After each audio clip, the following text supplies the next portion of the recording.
Welcome to the Great Lakes Smoke Podcast Show. What we talk about basically is the love and the passion of cigars, pipe smoking, tobacco, alcohol, brothers chilling out and having a good time, laughter. Well, how else are you gonna, enjoy a nice bourbon? And you kind of went animalistic on tobacco buying, haven't you? And the Rocky Patel Pure and Simple. I don't know, that thing just tastes so good.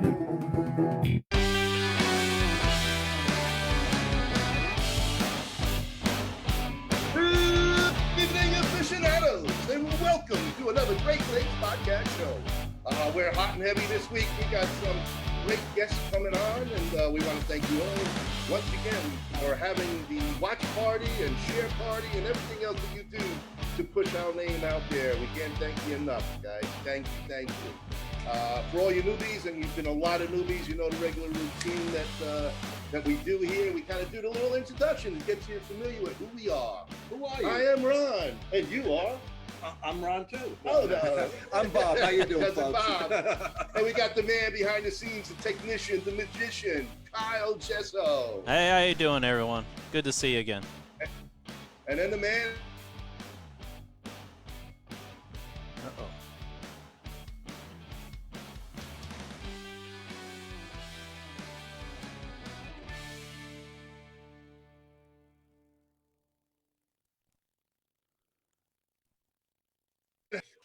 Hello. Seinfeld episode. Well, hello.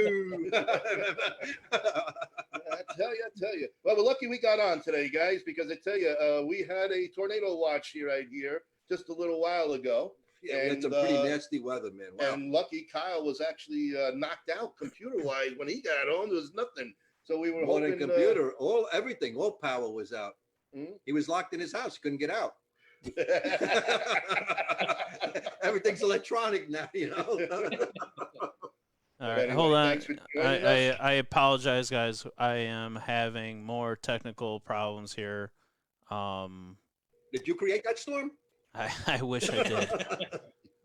We are going to be going dark here for a little bit. Really? Hold on a second here. Power glitch again? Sorry, guys. Said we have a little...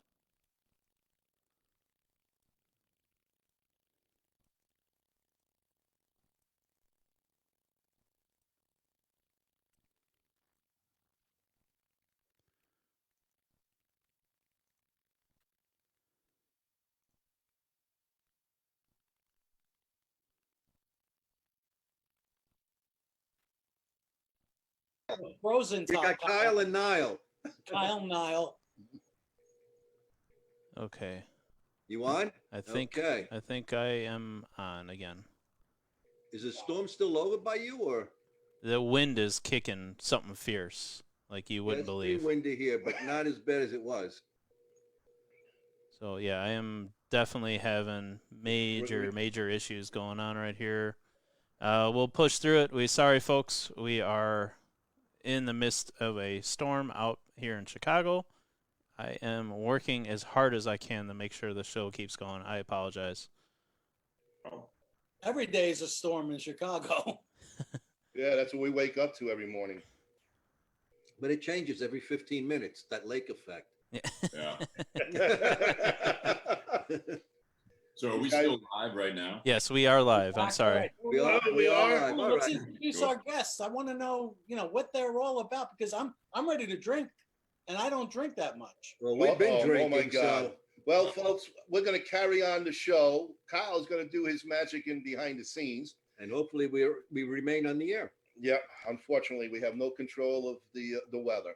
But just to let you know, for all you guys who've been sending us information, the newbies, if you want to get anything over to us, you can PM us on our Facebook page, or our email address is the Great Lakes Smoke Show at AOL.com. Get us that information. We'll hope to answer anything that you send us and get information in the meantime back to you. Once again, the crew wants to thank everybody for all the wonderful gifts and all the winners of the pipes, for everything that we had for our military personnel. Tremendous donations. Yeah, we got a lot here, man. That's going to cost a fortune to ship. Wow. Yeah, it is what it is. It's for Yeah. our women and That's men. okay, man. And today, happy birthday to all you Marines out there. Thank you for your service and everything you do for this great country. Not We just the appreciate Marines, that. everybody. Well, Everybody today out is there. the Marines' Well, I know, birthday, so but, yeah, but they everybody know what else, we're coming from. They know. Anyway, hey, tonight's special guest, folks, is going to be Steve Crain and Nate Hale from Bourbon and BS podcast show out of the Ohio area. And they basically have been doing this for a while. And what their specialty is pairing cigars with alcohol. And we drink alcohol every show, and we smoke cigars and pipes every show. We certainly But do. this It wouldn't be a week- show if we didn't. This week's special is going to be the Jim Beam Extra Black and Padrones. We figure we might as well go right to the top Yeah. with these guys. Go for because the best. they're you the know. experts, and we really want to know the expert opinions of how they pair and how things are going with these two mixtures and everything else that they talk about. And they are definitely senior speakers on the circuit. So I'll tell you what. Why don't you stop talking? Let's them start. You know. I think so. Okay. All right. Take it away, So, guys. Welcome aboard, Steve Crain, Nate Hale. How are you guys? We're great. We're good. We're good. And I hate to correct you. It's Crain, Crain. Listen, I That's apologize. what Ronnie is. Fine. No. It's called a Ronnieism for me, but I do apologize. No. I can never get it right. I can't spell it right. But Train, planes, doesn't and really matter. automobiles. Don't There worry. you It go. doesn't really matter. After enough whiskey, no one says it right anyway. I actually say it wrong usually after a lot of well, you joined my club. I say it wrong too. Myself. We But count how many times he actually says something right. What's a big brother for? I tell you. Yeah, we appreciate you guys reaching out and having us on. This is kind of cool. Where in the Ohio area, you guys? What's that? What area? Ohio? What yeah, area? So we're in, Columbus, Ohio. Columbus. Okay. So we have one last good day of weather, which was today. Like us. And we're catching what you guys are having. It's kind of starting to move towards us, which is pretty typical. Yeah. Yeah, you're real close. We've been like in the low 70s for about a week now. It's been unbelievable. I think Beautiful. the last 2 days for us were record highs. Mm-hmm. Yeah. Yeah. Well, that's it. It all changed. The storm came in, and now I think it's down to like 50 degrees. It's like, okay, goodbye, summer. What part of That Chicago was are you the guys in? Indian summer. That was it. What part of Chicago are you guys in? We're in the northwest suburbs of Chicago. Ronnie's up in Fox Lake. I'm in Wakanda. And then Frankie's actually down in Florida this time, I believe, right? I'm near Orlando. There you Yeah, go. I'm down by Lake Mary, near Orlando. It's Nice. only been about 80, 85. Yeah. And I All just right, Frank, anyway. You like the way he rubs it in, right? What a real stiff, I'm telling you. I actually lived when I was a kid, and all my family's all in Chicago area. We lived in Lisle, Oh, yeah. and Mhm. yeah, my family's from LaGrange, and Oh, okay. all About over. an hour and 20 all over minutes there. from us, give or take. We're an hour, actually an hour, about 20 10 minutes to the Wisconsin border. Yeah, I got you. Yeah. Yeah. And as you can tell by their accents, they're originally from Chicago area. Oh, yeah, yeah. Hey, Frank, you know what I mean? Hey. Yeah. Uh-huh. Yeah. You can't take the New York City guy out of New York City, but we have to. We're out? Oh, yeah. You've been taken out of New York. That's news to me. Yeah, I tell you. Yeah, we're both from the city, so that's a little change being out here in the Midwest. No, absolutely. Big change. Yeah. Nate, where are you from, Nate, originally? I'm originally from here in Columbus, born and raised. All right. So how did you guys hook up? Well, so as far as us, we met through the cigar community here in Columbus, and that's kind of the basis of this show, the Bourbon and BS podcast. It was actually originally Nate was kind of a part of it, but not primarily a part of it right away. It was something that a buddy of mine who also used to work at Tinderbox at Easton and became friends through the cigar community. And Jake and I were having these Whiskey Wednesdays. And it's one of those things that you guys know how it works with the cigar and whiskey community. So I was in my late 30s and he was in his early 20s. And the whole thing became, just something that we used to get together at the shop sometimes, and we'd crack a bottle, get over at, and then that turned into going over to my garage, and we would be sitting out, and we'd be just Jake and I, and then sometimes Nate would be there, and then Dustin Bovey, who also helps out with the podcast. He was not on tonight, but he was a part of it.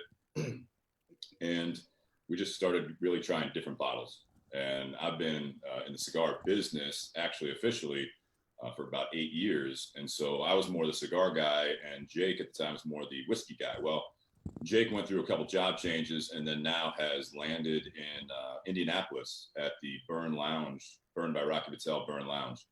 And he is the humidor manager there now. And they're getting through the first year, a little rough, I think, but with all of those changes and everything else, he was not able to continue on with the podcast. And so we had enough of a following a little bit, and the thing was starting to take steam. So then Nate, stepped up and was a part of it. Dustin has been a part of it. And every week we just kind of keep growing it. And some weeks we have a ton of followers and listeners and viewers, and other weeks are a little bit down. But it's been fun. And it's had given us an opportunity to kind of grow. The whole point of our podcast is kind of similar to your guys'. It's an extension of the cigar and whiskey community, right? So that's our whole thing, where when Jake and I, at the time, he was talking about maybe doing a podcast, and I said, yeah, man, I'll do it, but I don't want to just do another cigar podcast. I don't want to do another whiskey podcast. There's enough, out there, and there's so many good ones that I don't know how we would compete with it necessarily. So that's where we kind of took a different angle and do the first part is the whiskey and the cigar. So we have a featured bottle, and we have a featured cigar that our shop, Tinderbox at Easton, will sponsor the featured cigar. And then that's part one. And we have the guest on, whether it be someone from the bourbon world, the cigar world. Like we had a customer of ours on 2 weeks ago. No, it was last week. Last week. Tom Baker, who was a customer, and he was more of one of those, I guess, life stories, inspirational things that he's been through. So we bring that into it. And that's usually part two. So we do like about an hour on the first part. And the second part is where we actually get into the life topic. And it can be anything from something going on. It can be, I don't know, just any life topic that we usually come up with, or it can be an inspirational story. And that's usually where we kind of dive into, and it's kind of the way a cigar shop works a lot of times. Or if you're hanging out in the garage, like we used to do Whiskey Wednesdays, start talking about the whiskeys, and you start smoking a cigar, and like, what do you guys think? You guys think it pairs well? You think this does well together on its own? What do you guys think? And then you had a couple whiskeys in you, and the next thing you know, it's 2 a.m. and you're solving someone's You're talking about women. Talking about women. Or just the standard BS. Yeah, that's the BS part. That's where the perfect part comes in. I saw you, was it a couple of weeks ago? You had the three ladies on, and that was a very good show. It's nice to actually see the women's perspective in this industry. Yeah, that was a great one because all three of those ladies, they're in different roles within the whiskey community. They all three have different backgrounds, different experiences.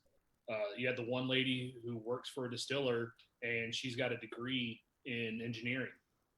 And then you got a lady who owns a pub here in Columbus. And then you have a lady who's been working for a distributor for a couple decades. So that was one of our more unique ones. Steve thought he was just going to have to sit back and just let the ladies talk, and he's like, I don't know what I'm going to talk about. Well, they took the show from you guys. I mean, they were going to happen. In fact, the one Kristen in the middle, she at one point she actually questioned me and why I was talking, and I said, well, I'm trying to hold my language here. I was like, well, I'm the host. It's my show. Like, I mean, if I may, but it was a lot of fun. Yeah, it was a good show. I enjoyed that. And I think that's why I said, you know what? Why not? Why not have you guys on? Because it's pretty much what we do. It's pretty much what we do. Yeah. I mean, drinking bourbon and smoking cigars. We are also big pipe smokers too. Okay. I don't know if you guys smoke pipes. You got a great pipe show there in Ohio every year too. Right. So, yeah, that's pretty much our wrap. Occasionally we break off into music and some stupid stuff, but it always leads to bullshit. Yeah, I mean, but basically it's what are we drinking? What are we smoking? Yeah. See, we've done the part twos. I mean, that's again what we try to do it because there's no script, just like you guys. It sounds like you kind of have a framework, right? Of every week. Yep. Yeah, but we wing it. It's all ad lib. Yeah. Yeah, but I mean, with us, we try to have that part two aspect of it, where it's anything from something light like music. We've had those episodes. We've done 140-ish episodes so far, so it's tough to come up with every time. And sometimes it's a fun one. It's we've had like a Q&A with the audience. We've had what else? I mean, we've had something like SWOT analysis, where we bring in like the business side of it, and you can apply it to business, like where it's the strengths, weaknesses, opportunities, and threats. And we've done episodes like that. And you talk about life as well. You talk about relationships, like you say, women. And then we've also had, like I said, Tom last week. If you guys check that out, he's a guy that has had a rough go in the last few years, which led up to in April, he was in a dirt bike accident where he was paralyzed halfway, from waist down. Oh. So on the show, he's made so much progress. He had a 5% chance of walking again, per the doctors. And he actually stood up with the help of the table on the show. Wow. So it's just cool. We've had it's all over the board. Right, That is right. very cool. No question about it, which is awesome. And again, one of your friends, and I know you responded, Alan Gold. Alan, yeah. Matter Love of fact, Alan, we had him on the show about a month ago, and he sent some goodies that what we do on end of our show is this is one of his lighters from Vertigo. Yeah. The Jimmy Buffett ones.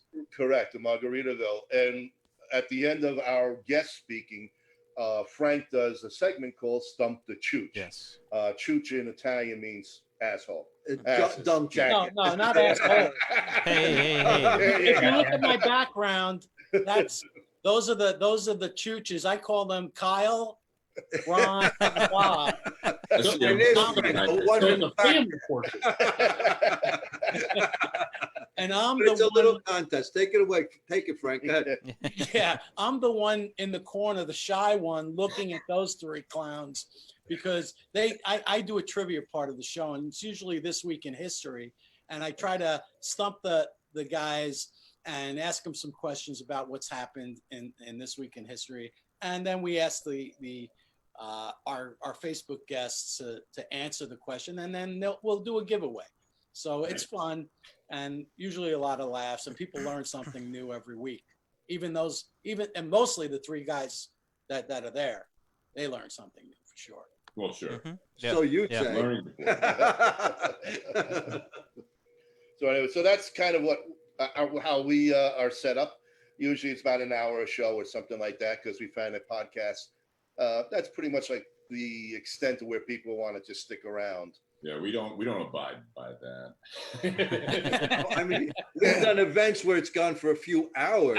But then we got to break it into segments, because usually you find that people, they just don't have the amount of time to devote to listening to something over an hour. Usually an hour works good because people on their way home, when they did go to work, would turn it on and check it out, Yeah, your average commute to work was like about an hour's time. So you have a show about an hour, people can listen to it in their car. It's Now, do you guys post so that's what we do. We try to when we do the live stream, I mean, it can go 2 to 3 hours, right? And then we do the part 1, part 2, and then at a certain point, probably in the last year or so, we started splitting up when I published the actual audio onto iTunes, Spotify, and iHeartRadio, all that stuff. Yep. I do part 1 and part 2, so at least you see the segment. Sometimes it's like an hour and 15 for the part 1 part. And then we take a break and an intermission live, and then I'll post it. I'll basically pause for a moment and then just say, hey, welcome back to the Bourbon and BS podcast. This is episode whatever, part 2. So I mean, I get it. I think we all kind of have the same idea of how people relate to the shows, in general. Yeah. It's a time factor thing, and a lot of people just don't have it. You can catch them for a good hour, but beyond that, they're kind of like, well, I got shit to do, I got to get going. Absolutely. And that's fine. We get it. Yeah, if you ever have After the drinking chance, straight for an hour, it's tough too. yeah, if you have the chance to go back and listen to if you go back and have a chance to listen to like our New York show, I think that one we're on the air for almost 5 hours. I ended up breaking that into I think like 4 or 5 parts to get it out on the podcast world. The problem with us doing a 3 hour plus episode is typically whichever bottle we're featuring that night, even if it's just 3 of us on the panel, that bottle's gone, and we've already gone to bottle number 2.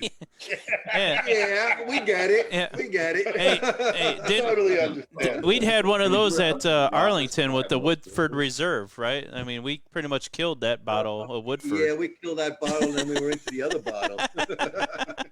And that was only a half-hour show. See, the problem for us is, or for me really, is that I kind of, you're doing this, right? And so you're like you said, you're sipping on the whiskey, you're talking and all this stuff, you don't realize it. And then you have guests like you were talking about with Ann, Kristen, and Amy, who Ann from Watershed, that show a couple weeks ago, she brings 3 bottles. Oh, wow. And then, Nice. Wow. Nice. Can you give us her name and phone number? After the episode, she's like, well, I didn't know if we were going to finish all these. So she pulls out a 375 of something else that's rare. She's like, well, I just figured we'd have some extra time afterwards. And there's times where people aren't leaving the garage until like 1 or 2 in the morning on a Wednesday. Nice. On a Wednesday. Well, that's all right. Yeah. Nobody has to go to work anymore. You know what I'm saying? Hey, I do. I mean, I you do. got to call the boss there, Steve, and let him know you're not coming in. Right. Steve is the boss. No, That's no. the problem. That's the problem. So what's it like running a cigar shop? How is that? So here's how it works. So I am the manager at Tinderbox at Easton. I've been friends with Brian Joyce, who's the owner. He's been the owner for 21 years. So at Easton is it's a high-end retail. It's an outdoor mall, right? So there's an indoor part of it, but it was when, so it went up in 98, 99, and it was part of Les Wexner, who is the owner of, or former owner of Limited L Brands. And so he had his, tie-ins with like Arnold Schwarzenegger, a lot of high-end people. So when it first opened up, you had like a Planet Hollywood, you have an AMC 30 in there. You've got Victoria's Secret, obviously, and all the old Limited brands were there.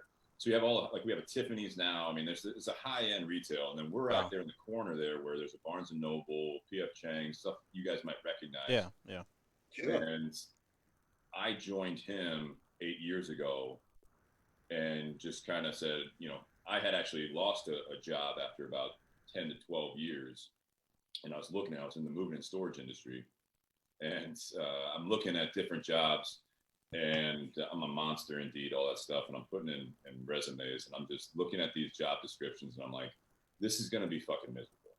Like, I can't, I might be happy for like 6 months, but it's going to come right back to where I was, after a decade in management and moving and storage logistics. And so Brian and I worked it out, and he said, well, I can't pay you what you were paying or what you're getting paid. And I said, no, I realize that. But we made it work, and we've expanded the shop, as far as revenue. We're a small shop. It's about 1,000 square feet only. So we've got only 12, 16 chairs, something like that inside the shop, even though we don't really smoke inside the shop now because of COVID rules here in Columbus, Ohio. But we've had a lot of fun. I mean, we're next door to an Irish pub that has smoker-friendly seats on the patio. Okay. Oh, great. We have we're a state that has a smoking ban, right? So Ohio is something that back in about 2006 they did a smoking ban. So the way that we're allowed to smoke inside the shop, we can't. Basically, 80% of your revenue has to come from tobacco sales. They did basically I call it like a lazy legislation where it's we have a smoke-free workplace exemption. So we're allowed to smoke, and our whole retail area is smoker friendly until obviously April of this year. Right. So it's fun. I mean, we're small, but we just churn through inventory. And Alan would tell you, and I know he posted how the shop's a great shop and everything like that. We have a lot of fun. We have some lockers. We're about 3 doors down from a typically fully booked Hilton hotel as well. Nice. So that helps a lot. High-end retail, we got a lot of walk-through traffic. So we have the mix between the retail side, which is what really pays the bills. Then we have the lounge side that makes it more fun. We do events normally up until this last year. Ever since I started with Brian at the Tinderbox, we started a annual event that has grown. So Nate's got the shirt on, Smoking 10 event, where we do Nice. we sell out up until again this year. We were 5 days away. We were 5 days away from hosting this event. Oh gosh. We had to shut it down. It's March every year, St. Patrick's Day. We do a Okay. co-op with the Irish pub. They do a big tent in the back of our shops there in the parking lot. Oh, awesome. So we cap it at 300 people, and we bring in people from the cigar world as well, like about 14, 15 different vendors every year. It's grown to, Nice. and it's more intimate than some of the big smokes and everything else. But we like our lineup this year, as far as the who's for our Q&A panel and our guests. We was had the biggest we had. Yeah, we had Ricky Rodriguez from CAO, who's been there like 6 times. We had Eric Espinosa, who's been there. He's very good at us. He actually does our BS Silver as well. We blended with him and Hector. You had Rocky Patel was booked this year. We've had Nish in the past, but Rocky himself nice. was coming this year. Christian Aroa was coming as well. He was flying in on his private jet to do that. I'm missing Originally, Hirochi was going to be yeah, there. Hirochi Robina, who we made contact with when we were down in Cuba. He was going to come up and promote his HR brand. Wow. So we had Okay. some who's. We've had like Dan Welsh there before. If you guys know Dan from L'Atelier, we've had Omar from Fratello has been there in the past. Sam Lacia has been there in the past. We've had Ernesto Padilla. We've had a great time. So There's some good people coming by. Certainly did. Definitely. it's Sounds like a happening place. Yeah, so it's like out of 1,000 square feet, we're moving inventory, we're having a good time, and then we're doing events like that really isn't really expected out of a 1,000 square foot store at a mall. Mhm. Yeah. So it's been fun. I mean, honestly, you asked what it's like to run it, man. I mean, every day ever since I started in this industry, it was kind of. I remember the first day where I like wore jeans to work again. I'm like, I don't feel comfortable with this Mhm. because I was wearing like dress pants and dress shoes and button up shirts and all this stuff, and I'm like, all right, I'm gonna wear a polo. Now I wear like t-shirt and jeans and chucks. That's Look at him now. That's right. Right, Yeah. Nate? That's what he's A lot more doing. comfortable. That was what I wear. Hey, oh, you work there too? Yes, Yeah. I've been in the cigar industry for about 8.5 years now. Okay. Worked at a couple shops. I used to be a cigar rep for La Flor Dominicana. Good And cigar. Good cigar.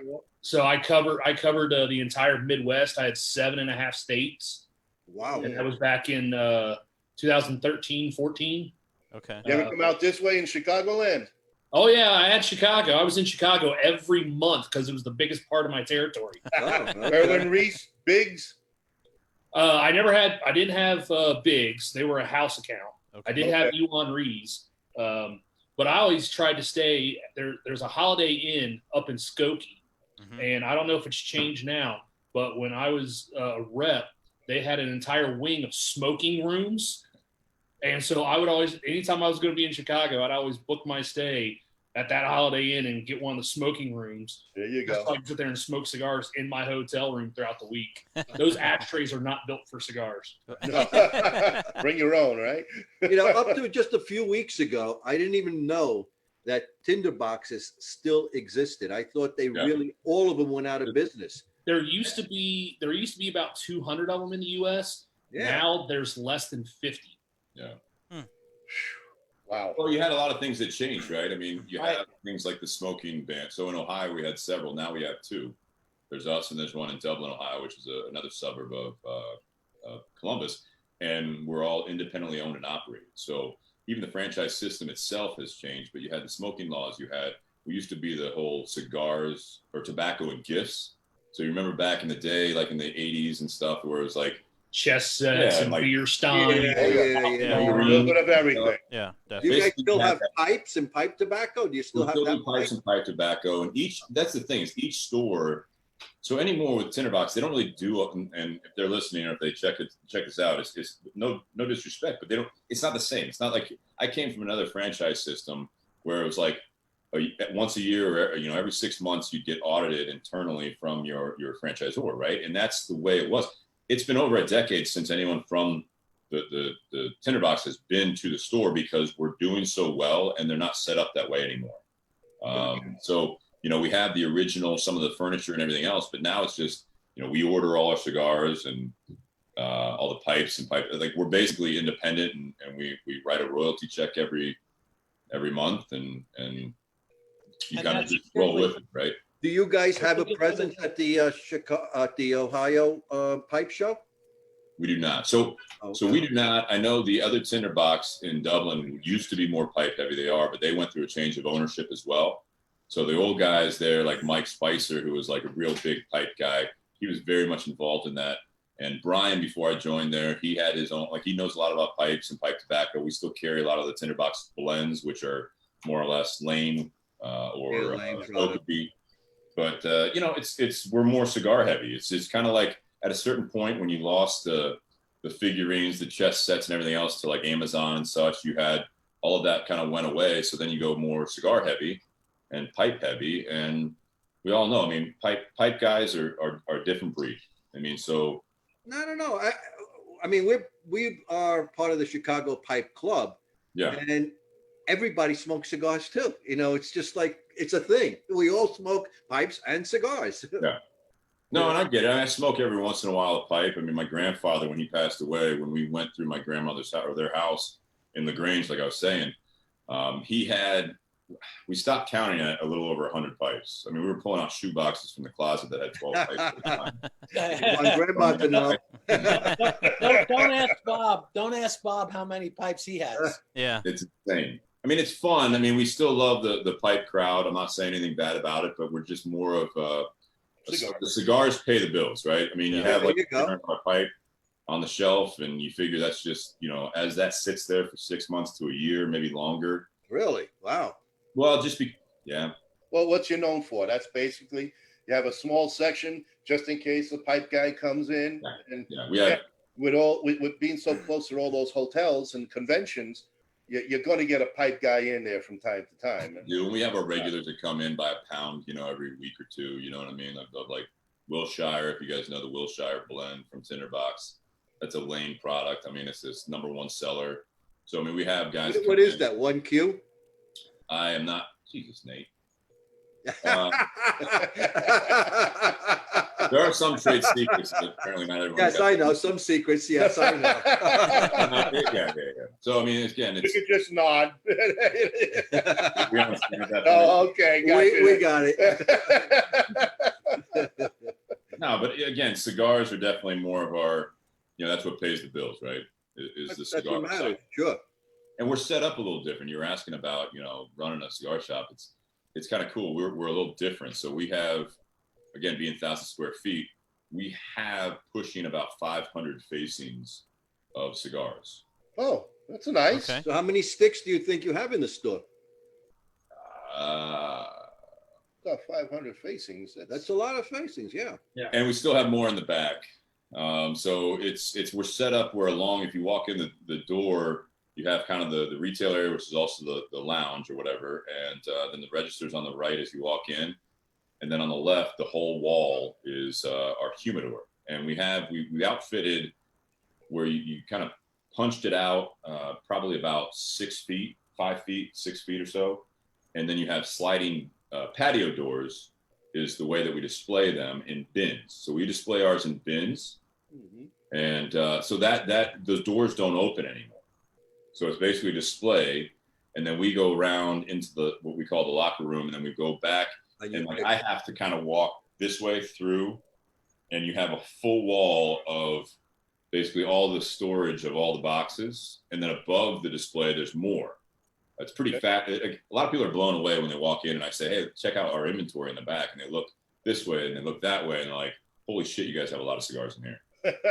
Just on the wall, you have about 420 to 450 facings, and again, there are these bins where you have like 3 cigars wide. So in a bin, you have like around 9 to 10 cigars typically, and so then we go around and grab them for the customers, which most of the time they're cool with. Other times, you know, they're no. I had a guy this morning. It's not good when you get the customer that wants to sit there and squeeze every cigar, or they want to smell every one of them. I like COVID. I don't know. One of our local shops, we first of all, we got to sanitize our hands before we do walk into the humidor. But you have to have one of the sales reps go in there. They don't even allow us to even touch the cigars anymore. Which is ironic for them. It's ironic because how many pairs of hands have touched this cigar? Exactly. It's a mental thing. Yeah. Well, it was funny. I had a guy this morning, actually, you know, he's looking, and I don't think he's been in before, and he pointed at a couple of Oliva, Connecticut Reserve Robustos, and he went, literally grabbed the sliding door about this far, about that far from the little plaque that says these doors do not open. and he's looking at it, and I'm like, actually, the doors don't open. I can grab you anything you'd like. And he's like, oh, well, that's no fun. I'm like, oh, I'm sorry. Like, did you want me to grab you any of those Connecticut reserves? And he's like, yeah, I guess. And I'm like, oh, is there a problem? He's like, well, it's just not fun. He's like, I can't see him. I'm like, that is clear glass on those doors, right? They're not frosted. So my response was very matter of fact and polite. I said, well, I can go grab them if you want to see them with your hands. And he's like, oh, would you? Like, he didn't realize that I'm just like, dude, like, what are you doing? Yeah, really. Sometimes sarcasm goes right past people. I enjoy that part of the sarcasm. You know, people get anal about looking at it. They're looking for blemishes on a wrapper. So I can understand folks who really want to inspect their purchase. I absolutely can too. I get it.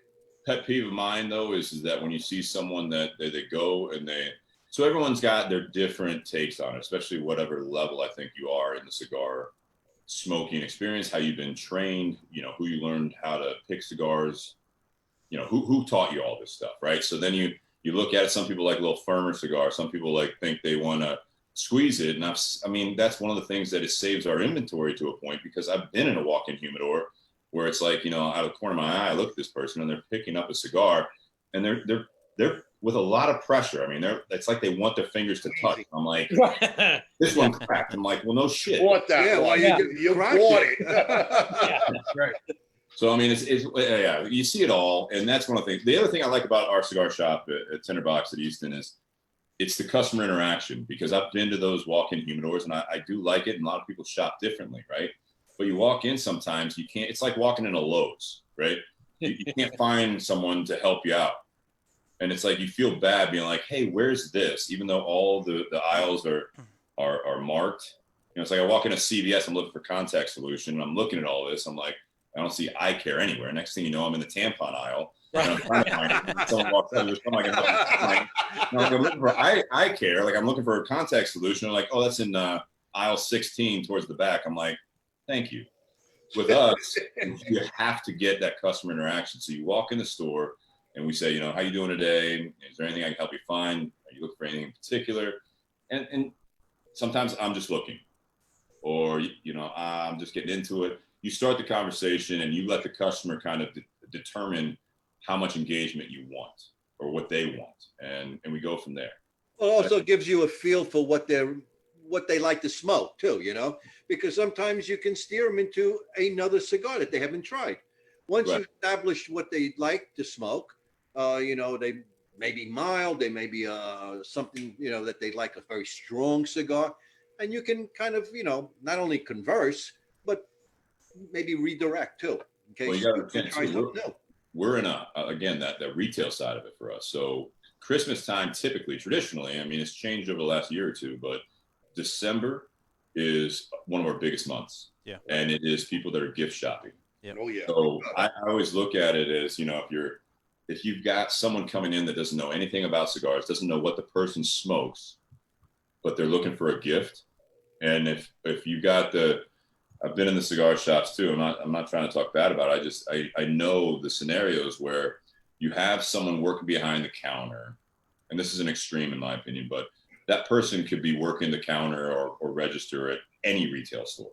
But they don't really know a whole lot about it. So you have someone come in, they're looking for their uncle, their aunt, their husband, their wife, whatever, and they don't know much about it. So then it's like, oh yeah, that's the walk-in humidor. So they walk in and you say you look at 400 facings. What do you like? If no one's helping them, that's that person walking through Lowe's and just like walking, like you spend an hour not knowing what you're actually looking for. Like I need a toilet seat and I don't know which toilet seat, let alone it took me 30 minutes to find the toilet seats. Yeah. They want to buy the toilet. I don't know why they're not by the toilets. Like Jesus Christ. Like it's overwhelming. It is. Right. It definitely is. But Well- that's where the experienced, not only retail guy, but the seasoned smoker can kind of pick their brain, say, what kind of person are we talking about? What do they like? What are their hobbies? Get a feel for the person. I mean, Make it personable. if Uncle Joe drives a Hugo, you're not going to point them to a Padron. Obviously, that's way past their budget. They don't even know what that is. I don't know, man. I've had some people walk in looking like they can't afford, a Lexus, you know what I mean? And then they end up walking out with a couple Davidoffs and a Padron. And well, yeah, that's true too. Well, you guys can't judge a book by its cover, but you again, can. it's a chance to engage with your customer, which is always a good thing because that's how you get a repeat customer. Well, you guys got a compliment from Greg Hampton. He, if you know him or not, he said, and you guys are awesome with your customer service at Tinderbox. So I don't know if you know Greg or not, but he did. You do? Okay. Well, yeah, I know Greg from my full-time job. He and I work for the same company, and basically Greg buys cigars wherever I work at. Yeah, well, that's good. So that's it's a good good friendship.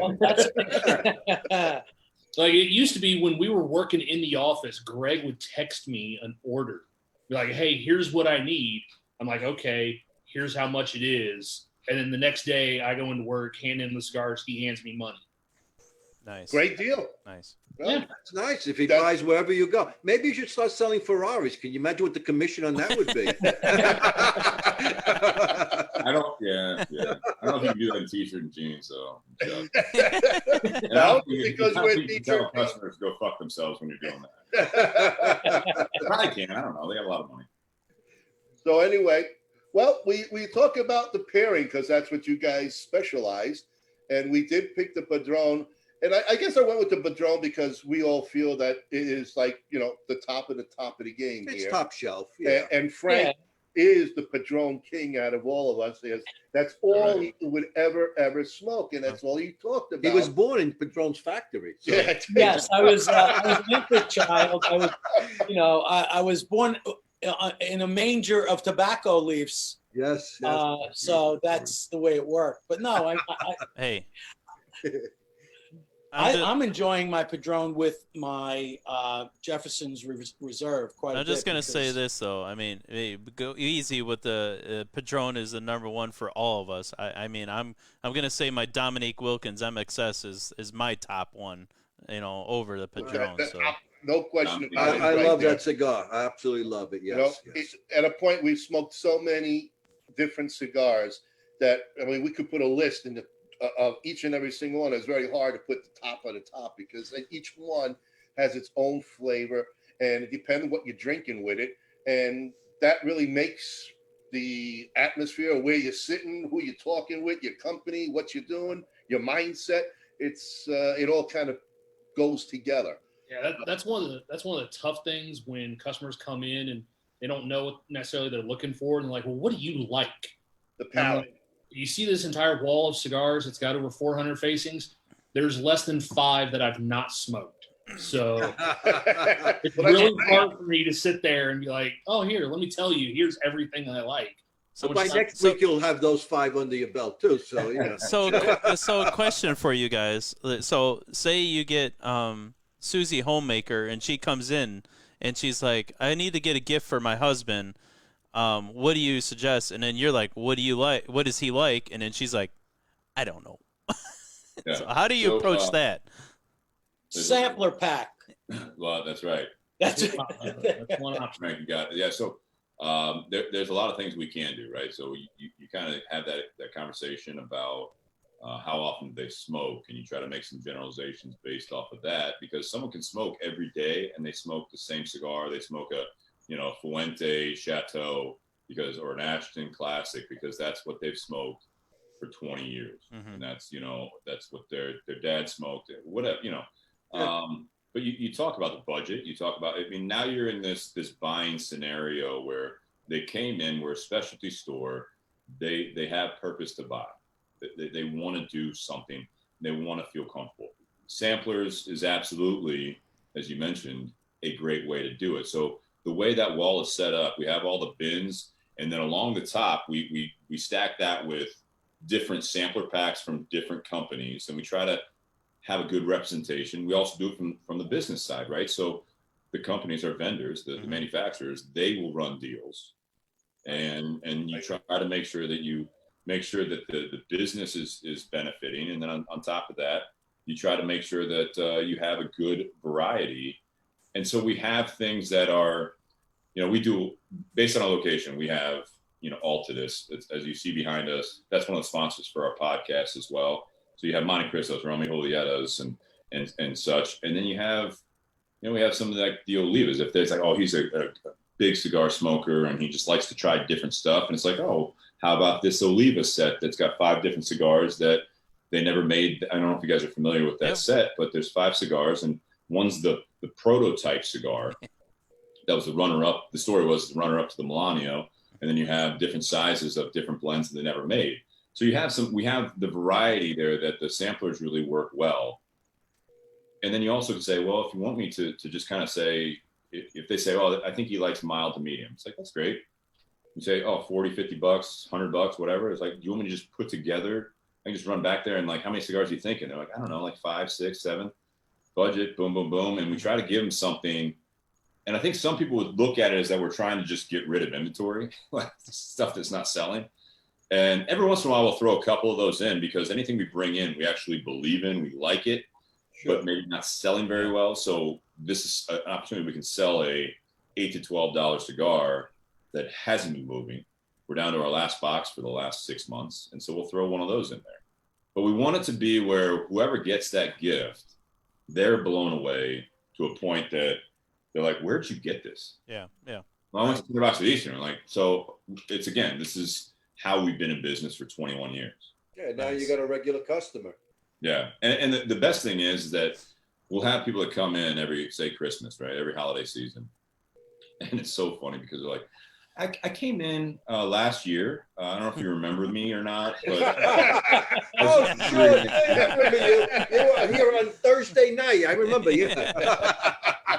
I forget what I got, but it was really. Feel I really liked it. Yeah, do you? Be honest. You say, oh yeah, I remember. Yeah.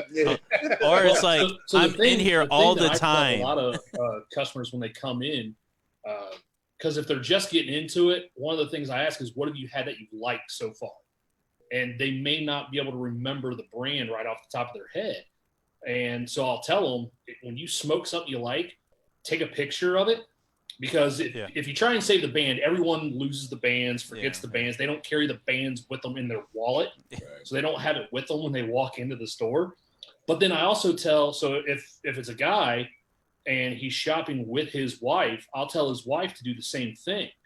When he's smoking a cigar and he likes it, you take a picture of the band. So that way when you come in Christmas time or his birthday or anniversary, instead of us trying to spend 10, 20 minutes figuring out what to get him, you just show us the picture on your phone Good and idea. figure it out. Yeah. It's a good idea. Yeah. Very good idea. Well, I'm just going to Absolutely. throw this out. So if anyone's looking for gifts for me, I like Olivas, Ace Prime, I'll get Stogie Are they Roads. making coal?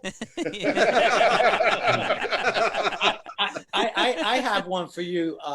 It's called Dutch Master. Yeah. You know what? Sometimes a tried and true for a reason. You know what I mean? Absolutely, yes, Steve. A sample pack with a White Owl, a Dutch Master. Right. Very black and mild and black and mild wine. There you Yeah, go. don't forget We the got Philly. one of our Philly regular grape. listeners now, Bruce. Bruce wants to know what kind. Let's see how they like their coffee. Will they tell you a little bit about the cigars they like? That's what Bruce wants to know. Do you have cigars with coffee? Do you drink it black? Is that something that you guys Usually like with pairing? bourbon, right? Yeah, so I'll chime in and then Nate can chime in, because I used to drink coffee black all the time. Yep. Ever The since only way. more recently, well, no, it's been several years that. So I take a pre-workout a couple times a day, usually on workout days, and then that actually transitioned to where that has been my caffeine intake, and I do miss coffee. Last night at dinner with my girlfriend, we were at a nice restaurant, and so I had black coffee and Jameson for the nightcap or whatever. Mm-hmm. I enjoy good black coffee. I when I first started drinking coffee, you remember the story, I think. I was with my my ex, and we were at my old in-laws, and I remember waking up, and I was looking for cream and sugar. And my ex-father-in-law came in the kitchen. And he's like, "What are you looking for?" I was like, "Oh, I'm looking for. Do you guys have any like cream or sugar?" And he's like, "Oh, we drink our coffee black around here." And I've been drinking it black ever since. Okay. My manhood was questioned at the time, and it has stuck with me. We have some friends here locally called Jennings Java. They've been on the show before. They've been in the shop. They've been at our 10 event, and they make some great stuff. They are younger guys, and they've got their own stuff, and they absolutely are killing it with different blends of coffee. So I'm a black coffee guy. Nate, go ahead with you. You're a coffee nut. So I drink my coffee black because my thing is, if it's good quality coffee, you don't need to add anything to it. Absolutely. Same thing when it comes to whatever your spirit of choice is. If you like it, if it's something that's good quality, you don't need to mess with it. I actually am a monthly subscriber to Black Rifle Coffee Company, which is a veteran-owned coffee company. Oh, And awesome. Nice. Oh, Awesome. nice. So Very I good. get Say that again. it's called Black Rifle Coffee Company. Nice name. Where are they Awesome. out of? They are now based out of Texas. They used to be based in Utah and then moved to Texas. So all the guys that run the company and founded the company are all military veterans. Some of them went on to work for organizations with 3 initials. Just leave it at that. Okay. But they're great guys. They do a bunch of social media stuff. They're hilarious people. But the key thing is they provide absolutely fantastic coffee. Mhm. And so the owner of the Tinderbox, Brian, a lot of times on Saturdays, he may stop in at a gas station and get a cup of coffee. And for the last few weeks, what I've been doing is when I make my coffee on Saturday morning before I head into the shop, I'll make another cup for him, and I'll bring it in a travel mug and bring it to, and he's absolutely been loving that stuff. And so it's one of those things where if it's good quality, like you can actually, just like with wine or cigars, you can pick out some of those different tasting notes. Oh yeah.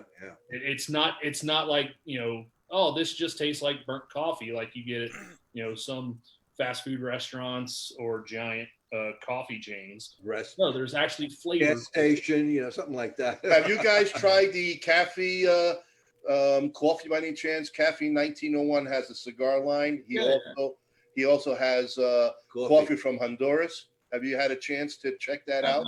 I know the line. Haven't had the coffee.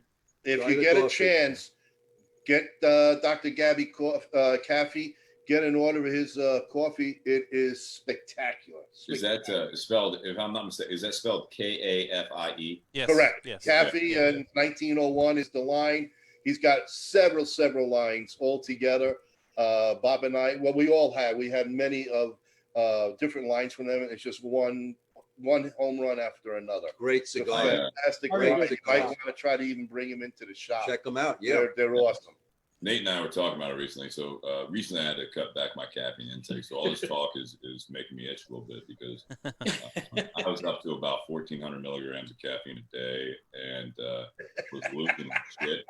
You seem very quiet now, though. Yeah, very, very mellow. I mean, I see the bottle's halfway through, I guess. Is that the second bottle of the night? I don't know. That's still the That's first the bottle. first. That's the first. That's the first. Well, Yeah, how about we're close. Rockefeller? Do you guys have Rockefeller cigars out by you? We do not.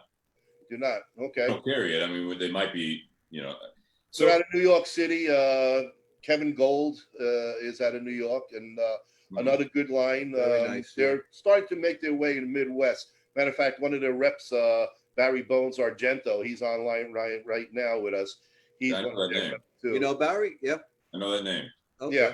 Well, they Yeah. do the right before us. They have their own show called the Ash Holes. Yeah, that's how I know that name.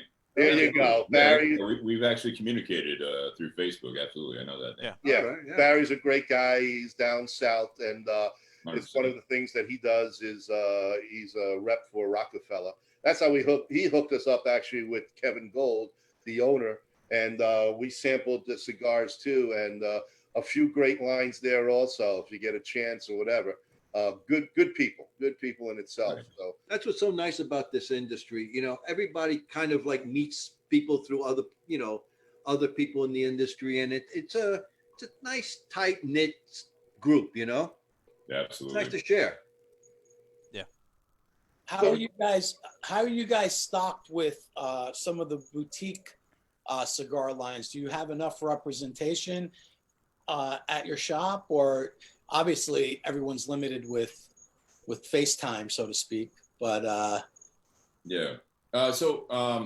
Again, with our location, our type of shop, we're not a boutique shop. However, we will support people that we like and give them a shot. Our big thing, and let's talk before 2020, right? So everything's changed now. So we're not going to bring on someone that hasn't been asked for, because money's different this year. We all know that. Yeah. But in the past, it's if we have to push it because we actually believe in it. The boutique thing over the years, it always depends on who's behind it and what their goals are, because you can bring on you bring on the first 12 box order, right? You're like, all right, let's get a smattering of everything in there and all that stuff. We're excited. You get the what's new shoppers, right? So the what's new shoppers problem is a month later, they're saying what's new. And well, what'd you think of this? What'd you think of XYZ cigar? Like, it's actually pretty good. What else? What's new now? Yeah. And then all of a sudden you do a reorder, and the second order, a lot of times will then become it becomes a paperweight. It just sits there, right? And then you have to put it on special, and you have to do all that stuff. And we wait. If we like it, if there's representation, we'll bring it in the shop. We're on the podcast. We're open to feature any cigar. Yeah. And that's one of those things that we have a reach. We're not huge. Like I said, we capped it at just under 7,000 views in a week. Nice. That was when we had Nicholas Perdomo the third on. Nice. But it's one of those things. So we can really like a cigar, but we're business when it comes to tinderbox and Eastman. It's like we can love a cigar, but if we're the ones we buy it in a wholesale, and then 6 months later we're the ones smoking it just to get it off the shelf, and it sucks. And it's not boutique, but I mean, I had Ernesto Padilla. You guys know Ernesto? Yeah. Yes. So like Ernesto, I like him a lot. And when he was with Oliva, we carried his stuff, did well. And then he changed lanes. And then we brought in 4 years ago when we were at the trade show, we brought in the Cava, we brought in some of the other stuff at that time. It did well at first, then it slowed down, and he's done something else. And it's like, it's those guys that we want to keep supporting. And Omar, again, to free us from Fratello, when he's in town at a smoking 10 event, 2 months out of the year, his stuff kills it.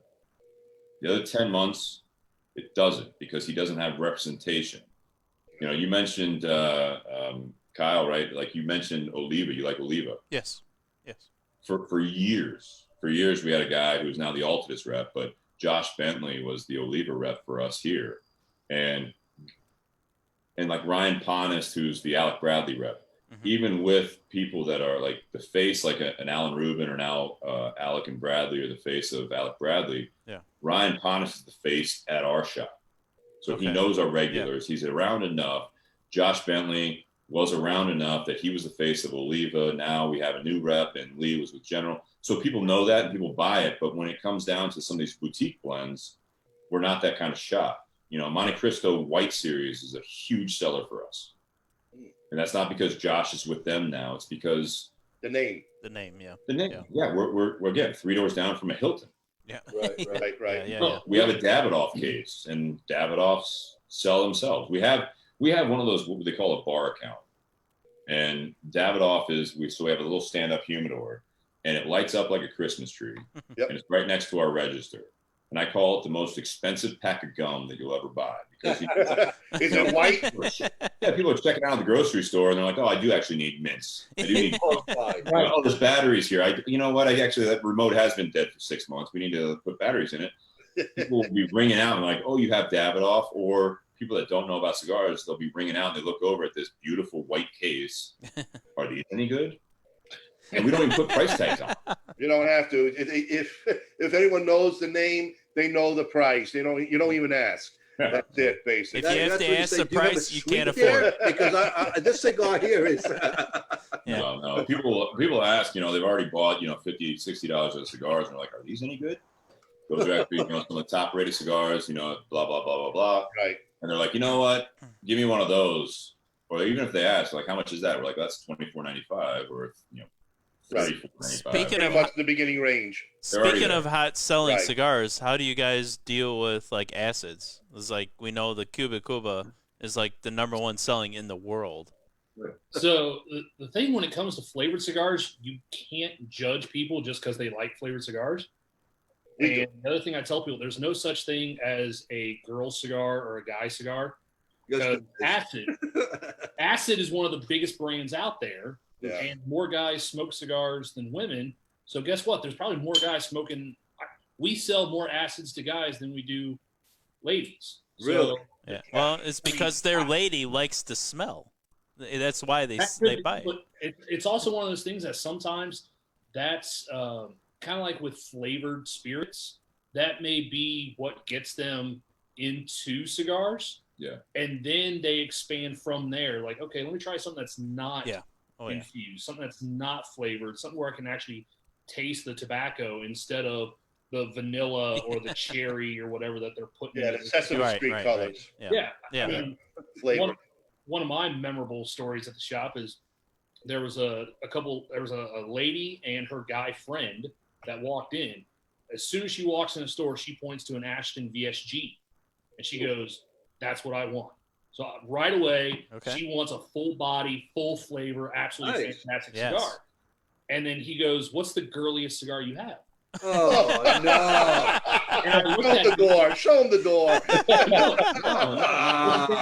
He said that, and I went, "Well, she's smoking an Ashton VSG, and she's a girl."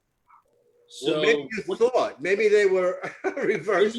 There's no such thing. Now, he did buy an Acid Blondie. But when we ask a customer, we're like, "What do you like to smoke?" If they sit there and they say, "Oh, I really like acids." Okay, are you looking for an acid or are you looking for something else? Yeah. No, I'd like an acid. Cool. We have a whole cabinet separate from the rest of the store that has all the infused cigars in it. I will gladly walk you over there because we have, if that's what they want, we have the product and we're making a sale. Yes. Yeah. I don't care what you're smoking. Yeah, really. We have it. We're making a sale as long as we can satisfy the customer. And we all know that Drew Estate paid their bills. They still, Swisher owning them, they pay their bills with acid. Yes. Yeah. Oh, yeah. Nevada #9 does not pay the lights. I know, but that one, I'm sitting in a lounge smoking, and somebody anywhere in that room lights one of those up, man. I almost feel like throwing up at that. It's like you're putting incense in front of me, man. That but did you tell that to him? How can you smoke that garbage? I'm sorry to say it, but that's your palate. I know. It's like that's one of the things. That's one of the things that I like traditionally about the cigar community. When you have a group of guys or ladies sitting around smoking cigars, they're all talking, they're all getting to know each other, they're all solving the world's problems, then drinking, forgetting how they did it. But no one typically is sitting there going, "Well, what are you smoking?" "Oh, that's a piece of shit." It's like, no, you're smoking. Some people said that. That's not the norm. Most people just think, "You're smoking a cigar, I'm smoking a cigar. Cool, that's something we have in common. That's something that's bonding us together." Yes. We at least have that in common. We may have different opinions on cigars, but we're both cigar smokers. We can build off of that. That's one of the nice things about being in a setting like that. It doesn't matter what you do for a living, who you are, what color you are. This just brings people together. Absolutely. You meet somebody for the first time, and all of a sudden you become like best friends, because it just has that, I don't know, the camaraderie is there. All of a sudden, everybody's, on the same page. I met a guy at a cigar event. He was the rep for that particular company. This is back when I was in college. And then several years after I graduated college, that guy was a groomsman in my wedding. Oh, there you go. Okay. Nice. Well, I don't know if you guys know, if it might be your sales rep, Goni Herrera from. I know Goni. I know. America. Okay. Hell of a nice guy. Yeah, we've had him on the show. Matter of fact, I just texted him. We got the holidays are coming up, so we got to get him on the show. But he basically said, "Welcome to 2020." And all the manly acid guys, you know, it's just the way things So, go.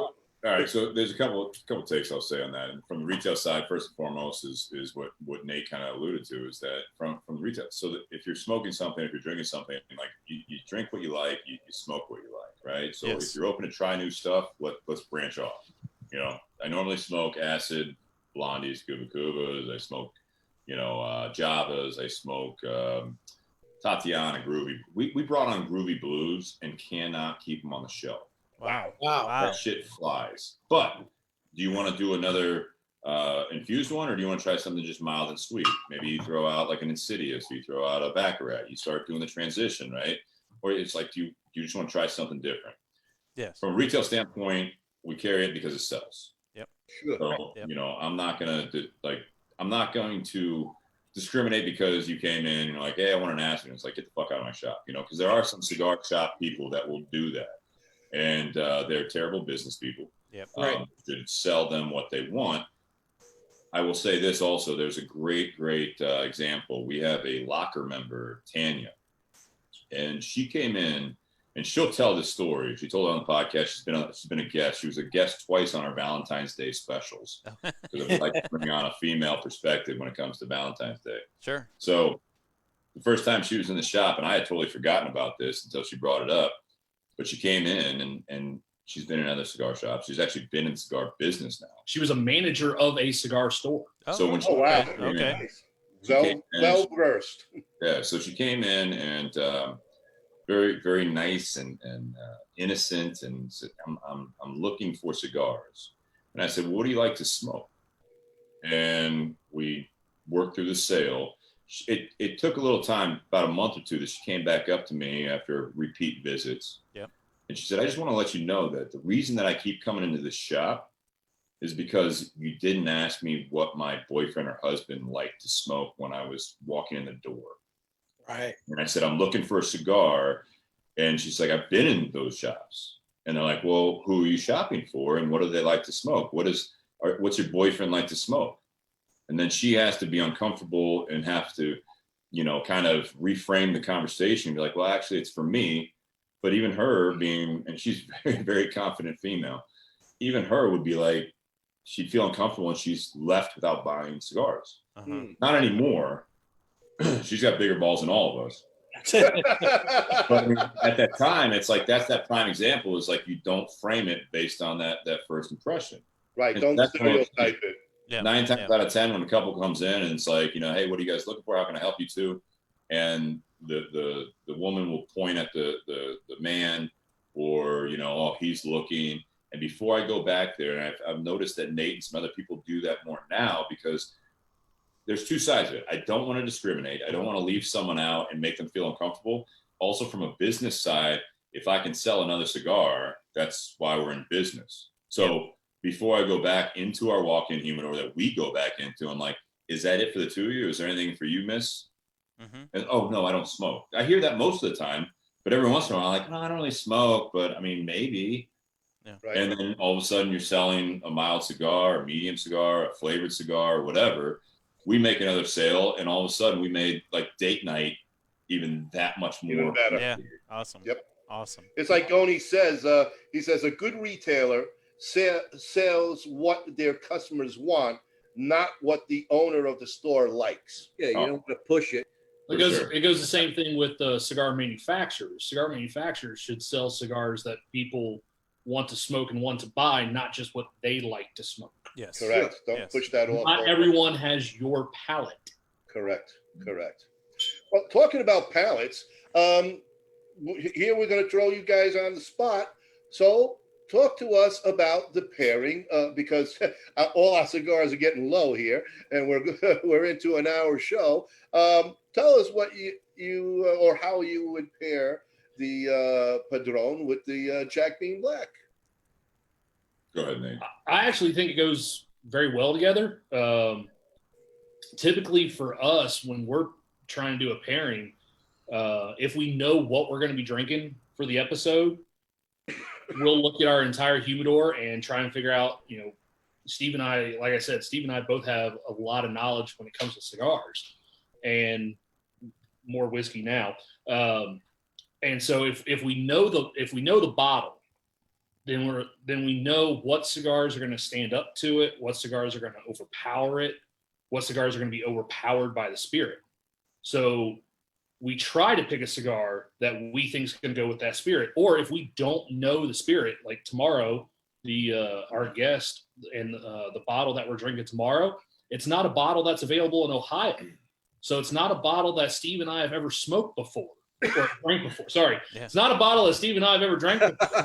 That's Ronnieism. Just to let you know, Nate, that's a Ronnieism. Thank you. Can I ask you, what is that bottle that's not available in Ohio? Yeah, so It's called Still Austin.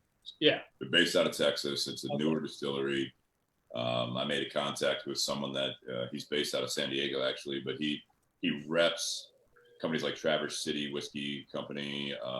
We had what was the other one we had? Chicken Cock, Yeah, Chicken Cock Whiskey. He lined us up. Barrel Craft.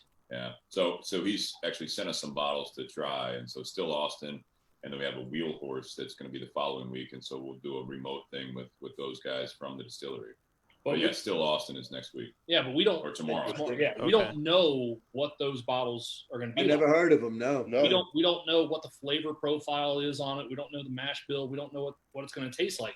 Right. So our job is to try and figure out a cigar that, based on our knowledge of cigars, that we think we can taste the cigar, but the cigar is not going to overpower the spirit. And because sometimes you'll have customers that do come in like, yeah, I'm looking for a cigar. I'm going to be drinking tonight and I want to get a cigar. What are you drinking? Mm-hmm. And we'll ask them that because we'll try and find something. Because if they're going to be drinking, say, an Irish whiskey like Jameson or one of our local Irish whiskeys, Bua, created by a gentleman who owns an Irish pub here in Columbus. Those tend to be a little bit lighter, a little bit sweeter. So you probably don't want to go with an Oliva V because that cigar is just going to overpower the whiskey. So you want to ask those questions, and we ask ourselves those same questions when we're gearing up for a podcast. We don't know what the spirit's going to be like. Let's not pick something super strong, but maybe not something super mild in case the spirit overpowers the cigar. Let's try and pick something middle of the road that's very well balanced, has unique flavors that might still stand up to whatever we're drinking. I think the hardest thing is if a person is dead set on a cigar and it's a full body cigar, like that's a hard one to pick a spirit to pair up with. Because we had that happen a couple of years ago early on in the podcast. There was it was the Booker's Backyard Barbecue, which is, I think that was 129 proof. Okay. And it was the middle of the summer. It was 90 something degrees that day. That was middle. And we smoked an Oliva V with that. Now, Which is one of my favorite cigars, by the way. fantastic. Good smoke. So the Oliva My V, wife likes that a lot too. the Oliva V on its own is an absolutely fantastic cigar. Booker's Backyard Barbecue on its own, absolutely fantastic whiskey. Which, by the way, is a side note here before we go too far. Let's get back to the top of it. That's a Jim Beam product. Right. There you go. Yeah. There you go. But, Named after Booker No, which he was the one that came up with. Just side note. Yeah. You're dialing in, which I love. I love that. But he's actually, So you're leading into this. It's a good segue. I know. I love it. He actually, Booker was the one that, to my knowledge, he came up with the Jim Beam Black. Back in was it 70, something like that. Something like that. He was the one that came up with it, and that's whatever generations. At one point, the Beam family married into the No family, or like they had this, and then Booker No, now Fred No, but he was the one that came up with that. So like when he's talking about that Booker's, it's funny. Jim Beam gets bad names sometimes because it's like this everyday thing. It's like Jim Beam. It's like Jack Daniels or whatever. It's like Jim Jack. Yeah. Whatever. But yeah, so go ahead. I'm just that throwing a little knowledge there. That pairing That's good. That's what we love. Nice. The pairing was absolutely terrible because they were both so strong and so full, and it was 90 something degrees in the garage that it was just absolutely miserable. So much spice so much intensity on the it just blew your palate away. So that's why we don't try and drink something that hot during the summertime. Yeah, I made a new rule that we don't do Let rides. me ask you guys something. And- What's your favorite pairing? Liquor and cigar. What do you guys think is your favorite all time? Well, it might be two separate That's questions. what I'm asking each one of you. Each one of you. I mean, whiskey and cigars, for sure. If you're talking general, I mean, I will say that I don't have a. It's like when people walk into the cigar shop or just ask you because they know you're a cigar guy. They're like, "What's your favorite cigar?" I'm like, well, I mean, it depends on the day. It depends what I'm drinking. Is that Have I eaten? we talk about it a lot on the podcast, and Bob. I mean, Bob. When you go into the pairing, a lot of times when we talk about that, what's the perfect pairing? I look at there's a couple different things. It's like a meal and wine or whiskey or whatever. When you put it all together, what do you want? Like at the very least, you don't want one to overpower the other. That's the one thing when we do our rating. So at the end of part one on our podcast, we've started doing this out of 10, and you rate the whiskey. Or we've had rum nights and such, but you rate the spirit, you rate the cigar, and you rate the pairing. And it's interesting. It's interesting to hear from people as they're doing it, because sometimes they don't really bring more out of the other, but they stand up to each other. They're not offensive to the other. You know what I mean? Like you can actually take a sip of the whiskey and then hit the cigar, and vice versa, and you're enjoying both. They don't really bring much out of each other, but it's a nice evening. Well, there are times where you'll smoke the cigar and then you take a sip of the whiskey, which you already had before the cigar, and all of a sudden now there's a different sweetness. It's like putting a little water in a whiskey. Yeah. Right. Yeah. You know, it's like It I opens like to up be that bouquet. Yeah. Yeah. So as far as the perfect or what's our favorite, I can't answer that. I know that's. I just kind of threw it out there, like your special night.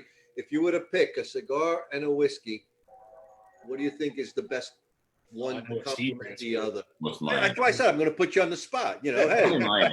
what do you think it's going to be easy? That's like saying that's I think Steve's answer is going to be Eagle Rare with a BS Gold. That's a good pairing. BS Gold is very, very good. But that's also like saying, who's your favorite kid? I mean, you can't do that. Well, They're all good. Sometimes you just have that stop at one. urge for that particular cigar and that particular beverage. Well, you know? Kyle, you were right away. You would definitely. Well, go you with- weren't the favorite kid. We know that. But I'm the black sheep. Frank's the only kid, so he's definitely the favorite. Yeah. I mean, Kyle, we had to adopt him because, you know. So, getting back to it because we keep getting off target. How would you guys pair the Jack What do you think with about the these? Padron? So this is actually the first time to my recollection that I've had the Jim Beam Black. Oh, really? Okay. Okay, well, thank you for getting that for us. Yeah. So no, I mean, I'm always happy to try different whiskeys, right? Mhm. Absolutely. What I like about the Padron, when Nate was talking about the when we don't know what we're drinking. Yeah. So when we're picking out a cigar, this Padron. So for those that aren't in the industry necessarily, but they're a cigar smoker, Yes. Padron doesn't have reps. They don't have representatives. They don't have in the field. They don't go to shops. They're not trying to promote anything. They have in-office people. You set up an account. You carry their stuff. If you want the anniversary stuff, the 1964, if you want the 1926 theory, if you want, this is what they call, and it's interesting, a lot of people like either call it the core line or whatever. This is technically called the Padron series. Yeah. And that's where they have a natural, they have a Maduro. Mhm. They claim it's all Nicaraguan tobacco. There is conspiracy theories out there that the Maduro is either just the same blend and just a darker wrapper leaf. And there's also people out there that some of like the 1964s, I've heard the conspiracy theory that they have been using San Andres stuff. I might be shot in the cigar industry for saying that on a podcast, but whatever they're doing, they sell. Rumor has it, and I believe it wholeheartedly, anything that they roll, they sell. Yeah. Absolutely. It's a great family. They're great for the industry. They're great for Nicaragua. This is something that I like a lot of people. When I first started getting into cigars, I fell in love with this. I tried other big names, and all of a sudden I was going into a shop here in town. It wasn't Tinderbox, and they suggested the Padron. I think it was a 3,000 size. They tried, hey, try the natural. And next time I went in there, try the Maduro. This was my go-to smoke. Yeah. Well, I remember this cigar, especially the natural. This is one of those cigars that I'll say it pairs well with a lot of whiskeys. When someone comes in or they ask, you guys are all in the cigar industry, right? So you have friends or friends of friends, and they ask you that question, like, hey, what cigar goes well with whiskey? All of them. all of them. Yeah, that's a good answer. You have another qualifier, right? You have another qualifier. It's like, well, what whiskeys are you thinking? And they're like, oh, I don't know. I just was going to try a bourbon. You're like, oh, okay. So now we took a layer off the onion. All right. So what bourbons are you looking for? Yeah. And you try to qualify it through a conversation. You say, what do you like? So now you have this whole thing where it's like, what whiskeys do you like? Or what whiskey are you drinking tonight? And you're like, well, I'm drinking Jim Beam, not black, just Jim Beam. Okay. I'm drinking Jack Daniels. And you're like, well, okay. You're like, well, that's actually a Tennessee whiskey, but this is, you don't even dive into that. You're like, okay, so if this is what you're drinking, this is what I would suggest. I will say, as having this for the first time, the black extra age, which it used to be, what was it, double age? It used to be called double age. Yeah, because it was 8 years, and now they've taken off that age statement to a point. Kind of like Elijah Craig did the same thing. Yeah. So as far as I think that's a very good drink. Yeah, and I think as a pairing, I think this was a nice one because you suggested the black extra age bourbon, and it had it's not hot. What is this? It's 43%, so you're 86 proof, so it's easy drinking. Yeah. I'd stack this up against. So here in Ohio, we're a state mandate, so we're state liquor. Yeah. So this is $19.99 for a fifth, and this stacks up right with another one of our favorites, or one of my favorites, is the just regular Old Forester 86 from Brownfield. Old Forester, good one, absolutely. Yeah. So. I think that when you guys suggested the Padron, just the Padron series natural, I felt very comfortable with going into this because I think this is a safe bet. This is a great cigar and a great whiskey, off the rip, I'd say a good cigar and a good whiskey, but I don't want to talk bad about it. That sounds negative or it sounds kind of demeaning. This is a solid pairing. This is an everyday. Right. Padron prices have gone up a little bit, just like everything else in the industry. Yeah. Every industry in 2020. Yeah. But it's one of those things that I think this is a great pairing.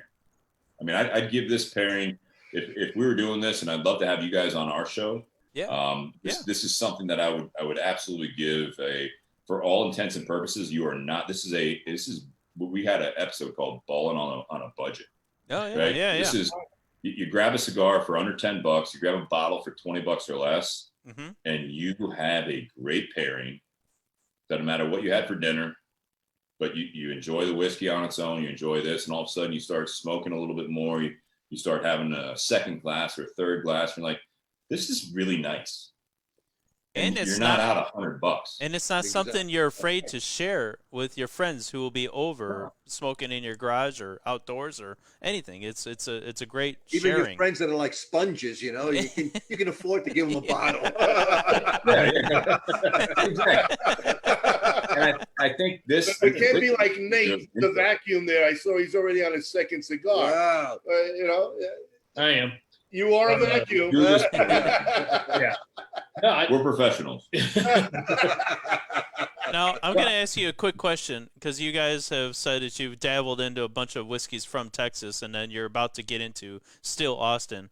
Have you ever gotten anything from Crowded Barrel out of Austin? Because those guys do like a whole YouTube on Whiskey Vault and the Whiskey Tribe and everything. I was wondering if you ever had anything from them guys. Crowded what? I'm sorry. Crowded Barrel.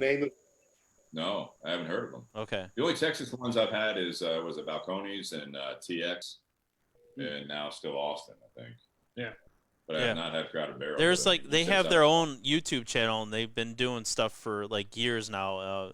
They're very much like they play off each other and everything. They're very entertaining to watch. One of my people that I subscribe to and watch on a daily basis. So they're pretty awesome. Weekly, I think their shows are weekly now, but Nice. yeah, it might be something you guys want to look into too. They do their own whiskeys and stuff and bourbons. You know, it's interesting doing this podcast as long as we have, and it's, you know, you always want it to get bigger. It's not because of like, you know, success or anything like that, but it's we have such a good time, and you guys talk about like that hour mark, and I'm sure we're getting over that. But you know, sometimes, you know, splitting it up, and we have some loyal just audio listeners, and it always amazes me when I look at the viewer, like when we're doing Facebook Live, like we're doing tonight, or YouTube Live, because we stream it both.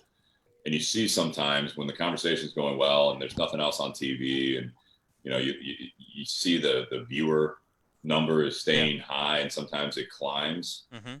And it's interesting, but other times you see it go down, like we're you know, rounding out in our we do closing remarks. Sometimes it's like, all right, there's 8 people watching. We have people in the garage, right? Sometimes, not tonight, but like, you have a little crowd watching. We have like audience. We have 4 or 5 people, and now I'm doing the math as we're doing the podcast. I'm like, all right, so your phone's up. I think you're watching. There's one person not in this garage actually listening to this live. But you just keep going as the show's going on. But some of the people that listen on the audio, they'll reach out and be like, dude, that was amazing, you know, towards the end of part 2. And that's the hope. You just keep churning away, and eventually all you do. That's all you can do, man. I mean, right now we reached like 26 countries around the world. So we usually have locals from Greece. That's Valeria. She's always jumping on, and you know, we're all over. So yeah, your faces are become famous around the world. We had one person tune in. That's one of our loyal, good friend of mine, Rna Treasures, actually tuned in at one point. He's in Vietnam right now. So it's morning where he's at. Yes, Nice. It is. I also saw you're starting something new to try to get yourself some sponsor money to say. You want to talk a little bit about that new program that you just started up with? And I will take any person's money. Well, no, you talk about we're looking for sponsors also too. How about talking about that? So promote yourself for what you started. So we do have sponsors. Obviously, Tinderbox at Easton. You know, they are a sponsor of ours. We have 3 sponsors. Tinderbox at Easton. They provide the weekly featured cigar, and that's obviously, it's all synergy, right? So we promote our shop as well as it promotes the podcast. So that's very familiar. Also, Be a Cigar Company, which is, you know, I am the S of the BS, right? So it's Brian and Steve, and we've worked with, so the gold is a Placentia blend, and then the silver is a La Zona, which is Eric Espinosa. That's a blend. So we worked on both of those. We love the cigars. It's all Nicaraguan tobacco. And then we have Altadis, which we mentioned earlier. They're an annual sponsor, and they also provide the second weekly cigar every week. We also have Patreon.com is what you're talking about. There you go. I wanted you to say it. Yep. Yeah. It's an interesting thing. I'm fascinated. I'm flattered that people have supported us. We're under 20 patrons so far, but it's something that has been slow going, right? You know, especially during this last year. I didn't want to overpromise, and I'm working on it. You guys talk about, you guys do giveaways on your show. Yep. So it's like, when you do that, now step 2 is you got to find a way to get to the post office or whatever and ship something out. Oh yeah, it adds up. And that's been my big challenge, because I go to the post office, so we started doing these shirts. And so on ours, patreon.com/Bourbon and BS podcast, we set it up where you can go on and you can donate or contribute. It's not really a donation, it's a contribution, where you can do a $5, a $10, or $25 tier. And each of those tiers, it sets it up. Patreon gets their cut. I'm going to have to pay taxes at the end of the year on it, you know, all that good stuff. But we've done it where, so far, the swag is, I'm working with, it's nice because I'm working with Altadis, and we haven't locked it up yet, but I'd like to get some lighters and cutters and stuff that if you're a Patreon. And so it's been this slow going process, especially in 2020. As we started lining this up and starting this, it's all this shit happened. And we didn't know We know it well. Yeah. So like this shirt, and you guys have a similar podcast, and we do it. And so the shirt says, and I be honest, Jake and I were talking. Jake, who used to be a part of the podcast, he was asking me about it, and he was pushing, let's do merchandise, let's do apparel and all stuff. And I'm like, what do you want to do? He's like, I don't know, I just want to do apparel. I was like, okay. And I had enough to drink one night that I just I'm the one that's in charge of doing like the Smoking 10 event logo, like not making the logo, but all the merchandise. And so I was like, all right, let me go on customink.com and put my thought in on this t-shirt because I used them before. And it's pour one more, light up another, we'll figure this out together. And that was kind of a slogan of what we actually do on the podcast, what you guys do when you're in a cigar shop, when you're in a garage, when you're on a patio, and you light up a cigar and you have a couple drinks, and then all of a sudden someone's struggling or they have a question or that, like, it's like Bob said about women, it's like that's what happens, stereotypically. It's like someone's had. I got into the cigar industry because I was going through marital problems back about 12 years ago, and that's where I got into it. Mm-hmm. And I know the people that are in the situation that I was in then, that they're in now, and it goes through everything. Career changes, things happen, with your house, with your health, everything else. When shit hits the fan, who do you rely on? And so that's where that saying came from. It's like, pour one more, light up another, we'll figure this out together. And so that's the swag that we have there that you can actually contribute to the podcast and do it on patreon.com. You can do one-time donation. You can do a recurring thing. And I've been shocked. Like I gotta put together a package today, tomorrow actually, and also ship out a t-shirt to our newest Patreon customer, who is a friend of Dustin Bobby, who, like I mentioned, is a part of the podcast. Mm-hmm. So they went to college together. He lives in California, and he's a $25 a month patron now. He wants a t-shirt. And then he also contacted me and said, hey, I love the BS Gold. Can I get 6 of those? And then also 6 of something else, like 6 different cigars. Hey, I also need a lighter. Hey, I also need some Boveda packs. So he's shopping local from California. He's shopping local in Ohio. He also joins the conversation most weeks when he can. Yeah. Like I said, it's synergy. It's the community side of it. That's we also have a Facebook page, group page called Bourbon and BS community page, and we're about 1,300 members, and that's the continuation of the community. And nice. It's not your normal cigar page, which I love. It's not your normal bourbon page, which I love. It's you don't go too far off. You don't get into politics or anything like that, but you can actually. We got like Ryan Jones. That's what I was going to mention. Yeah, Ryan Jones is in Illinois, and I met him through listening to another podcast one night, and him and I were starting to comment back and forth like people do on ours. Mm-hmm. Right. And all of a sudden, he was going through some shit, and I was able to work with one of our vendors, Miguel, who was in his wedding from Crown Heads. Right. Oh, you know Miguel? Okay. Yeah, Miguel's great. Wow. Miguel's been on the podcast. He was in his wedding, but like Miguel was able to send me. Good guy. He was able to send me cigars to send to Ryan. Ryan also is posting on Ryan Jones from Illinois, actually. Mm-hmm. He was his wife had surgery today, so he's going through another battle with his family, and he posts on the Bourbon and BS community page. And so it's all about that community. Yeah. So the fact that not everyone can be in the Tinderbox at Easton and our small shop, and no one can smoke in there anymore, but now the community has expanded, and it's all about, working with each other and enjoying life together. Well, we know Miguel. He's been on the show, matter of fact. Miguel's amazing. Miguel is very good friends with our other friend, Luciano Acevedo from Ace Prime. And you know them. And also Ryan Jones has been one of our listeners. Well, you know Ryan? He's been on our, he, not personally, it's just he's on the show, So, like I said, Miguel, we're trying to get Miguel on as just a solo. He came on with Ace, but now that things are opening up, he's all over the place with Crown Heads. So Miguel is our resident rum expert. So the last, I think, 3 times he's been on, we've actually done rum night. Nice. Okay. He's like an encyclopedia, right, Kyle? Oh, yeah, definitely. He is. Yeah, well, he's been in the industry also when he was in diapers. I think he started, right? He's pretty amazing. Well, guys, So listen, we are running a little bit over, and we also do Okay. our segment like we talked earlier of Stump the Chooch.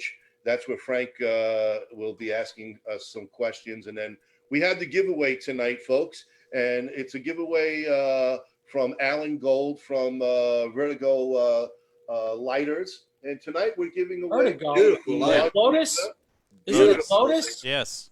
Lotus and Vertigo, yeah, both Yeah. of them. Yeah. And this is well, Kyle's got his, and this is a giveaway for our folks. If you guys would like to hang on a little bit, just see how we do. Great. Can you stay on a little bit longer? Us? Yeah, no, yeah. All right, sounds great. I got a podcast to do tomorrow night, so Okay, well, promote that now if you want. Go ahead. I'll give you time to promote your show. no, we've been talking about it. Well, you're on the time. No, What I time? would say I love Alan Gold. So I'll say this, and I'm not going to talk bad about any other company. However, I will say very, very positive things about Lotus and Vertigo, as you guys mentioned. Alan Gold was with, and I know he talked about it on your podcast a while back, or what he said last month. Yeah. That he has brought himself into another great company, which is Lotus. And so we've been able to work it out from the retail side at Tinderbox at Easton that everything's got a lifetime warranty. If you buy a Vertigo lighter or a Lotus lighter or a Black Label product, and there's any issues, you bring it back to us and we'll swap it out, and we do that old school thing where we actually settle up with Alan next time he's in town. Those guys they stand by their products, and they make great products, and it's all across the board. Yeah. And I'm always blown away by the price that they have on their items, because some of it's really, really top notch, and it is not like you're basically getting Cadillac products for Chevy prices. Exactly. Yes. Alan is awesome. They're fabulous lighters. They really are. Yeah, he's about 40 minutes from south of us. So anyway, thanks for sticking on, and hold on a little bit. We're just going to do our sponsor break. Kyle, if you don't mind, do our sponsor break before we go on Stump the Chooch, folks. Stick around. There's a chance of winning a beautiful Margaritaville cigar lighter, which is absolutely stunning. They're great. Nice flame, if you can see that. Great lighter. So stick Plain and around. simple. Kyle, will you take it away with our sponsors? Our sponsors are DAV Cigars out of New York. Decades of experience combined with true love and deep understanding of cigars result in the highest level of standard of each DAV hand-rolled cigar. Next sponsor is Rna Treasures out of Tampa Bay, Florida, the last of a legacy. The last inventory from Thomas Cristiano in a warehouse where everything is aged and well kept for all your pipe and smoking needs. And finally, the Chicago Pipe Collectors Club, one of the largest and oldest pipe groups in North America, with the largest pipe show worldwide. Every first weekend in May. Always looking for new members, and if you're interested, please contact via Facebook. And now, back to you, Ron. Well, thank you, Kyle. That's awesome. And folks, stick around. You have a chance on winning a beautiful lighter, a Margaritaville special. And we're going to be giving that away to our winners of Facebook. And what this is all about is Cousin Frank will be asking us 3 questions to make us look like a bunch of donkeys. He always tries. And then the 4th question will be for you to win, the audience. Kyle and I will be watching our Facebook page for the first winner, and we'll be announcing them as they come across. And then, Frank, we don't even know the question or the correct answer. So, folks, get ready. Get your fingers ready to pop in the answer. Take it away, Cousin Frank. All right. Here we go. Chooch! Well, here, I have to get out of the way for this. It's on this day in history, usually this week, around this time. Anyway, easy, Kyle, with the ass sound. All we have to do is look at you 3 guys, and we know who the asses are. Okay. Oh. Wow. All right. Go ahead. But we have feel the love. guests, so I'm sure our guests the can love. chime in at any time. Listen, feel free, if you know the answer, to chime in. They always, it might take them a little longer, but guys, jump right in, anytime. So on this week in history. Hold it back, Steve. Hold it back. I'm not that smart. I hate trivia. All right, Nate, it's up to you. You're the younger one. So back in 1926, when Bob was born, right around the time when Bob was born, yes, this route, however you like to pronounce it, was established, and it's a little over 2,400 miles in length, and it runs from Chicago to Route Route 66. 66. there we go. I thought it was like you had to wait so we don't wait till the question. No, not when we know the answer. You probably won't know the next two of them. But that one was easy. I was not given a buzzer. I just want to put it out there. We got the bellhop bell over here. But go ahead, Frank. All right. You made it look good. Now I'm going to move up a year, 1927. Who takes full control of the Soviet Union? In 1927. 20. Stalin. Hey, look at this. Wow. We're in a roll tonight. Wow. Guys, they usually Those are the old guys. Now you young guys could probably get this one. So we're going to jump it up another year to 1930 or what? Well, yeah. Sometimes I get further. Hey, listen. I'll move this one up all the way to 1954. 1954. This island in New York finally closes. Ellis Island. There we go. Goddamn right. There we You go. got the question. Look at that. Man, oh man, I didn't even get a chance. A man from Chicago. The guy from Chicago answers that. Wow. Oh, I like All it. right, I like folks. it. Well, I hope you got a hard one for the audience now. I mean, come on. All right. Remember, this is a giveaway, but Frank doesn't like to do giveaways, folks. This is from our stay silent, right? What's that? Guys, Salad. Yeah, now We stay silent. this is for the audience, unfortunately, but that's No, what no, we no. got. Yeah, usually they're supposed to stay silent during this one, Yeah. but they always answer it. So then I have to have like a backup Right. question Right. for those guys. So Mr. Carter, Mr. Carter. trying to keep these guys under wraps is difficult. Yes. I got the mute button ready in case. Oh, Kyle. Go ahead, Frank. All right. Back in 1997, on this date in history, this became the largest merger in history. It was back in 1997, on this day, a large telecom. I gave you a hint, folks. Oh, go ahead, folks. We're looking. yeah. Keep your eye on Facebook, Kyle. Became the largest merger in history at the time. Tell me who the companies were, guys. I need to know both companies.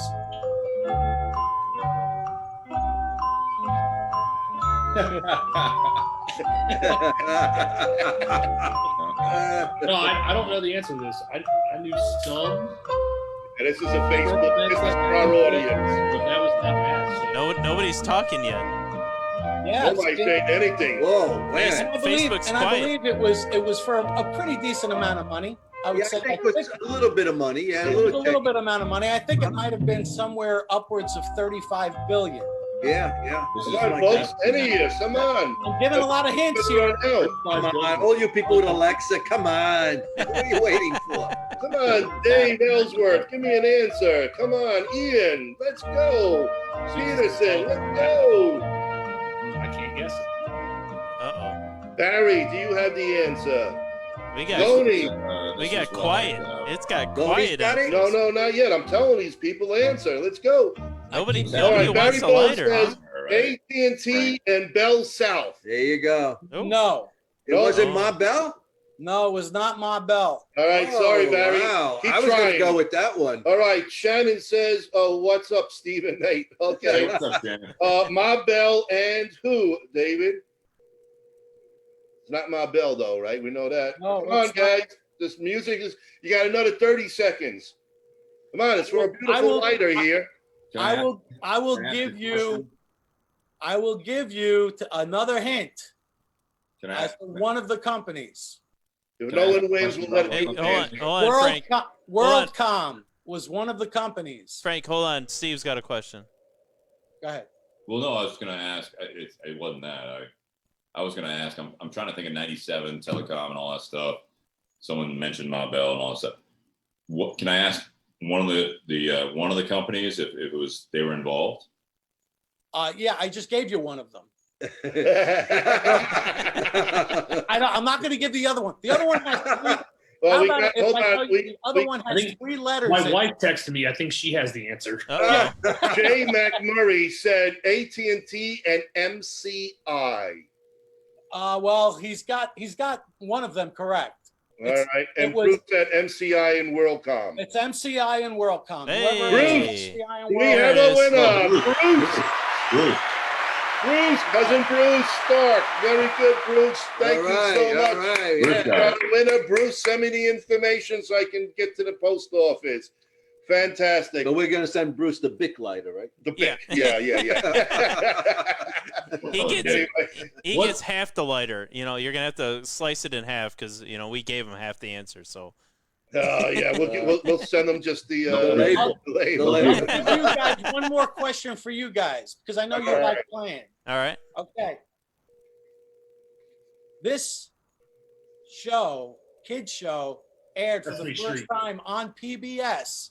Sesame Street. There we Hey. go. All right. There you I go. feel like he did research with the bullshit. Well, I didn't know that was going to be asked. It was something else. It was a conversation that came up earlier today in my day job, and it was About Sesame Street. kind of a history thing in my team meeting. It was Sesame Street, and then I also believe today is the anniversary of the sinking of the Edmund Fitzgerald. Yes, it was. Correct. Oh. That's It was. correct. Yeah, That's correct. 1975. That's correct. Nice. There you go. Nice. First of all, those are very two different. What do you think? I feel like Hey. we're laughing and we're having a good time, but I think one of them wasn't good and the other was like great. The one produced a fantastic song. So, Can you tell me how to? Yeah. No, I wasn't thinking of the theme song. of Sesame Street. I was thinking the song "Sinking of the Edmund Fitzgerald." Jesus, Oh. man. Oh, come on! You're not talking about the Sesame Street song? I mean, that's classic. Created two songs is what we can't. Okay, I'll give you that.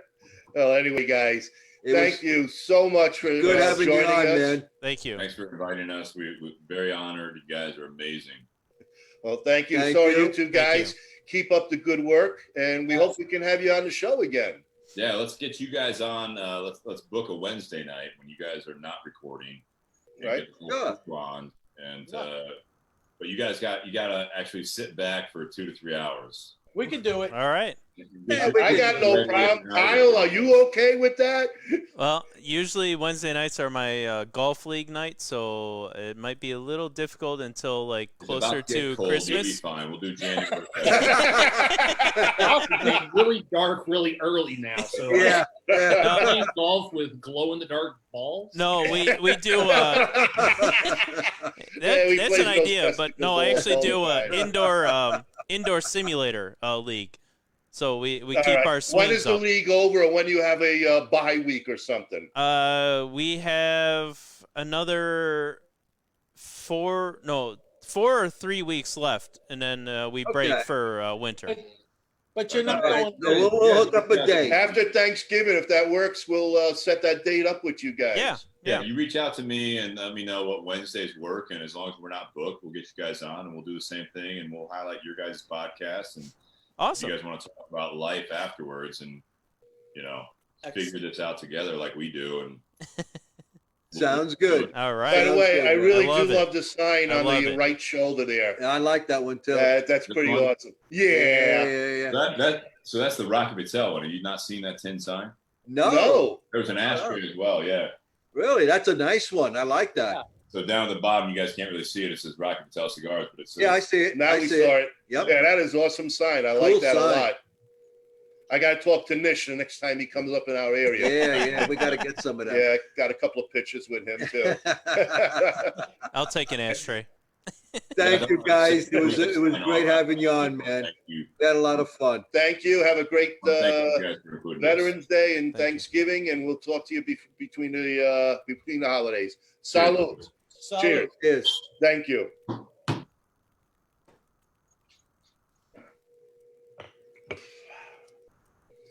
Take it away, Kyle.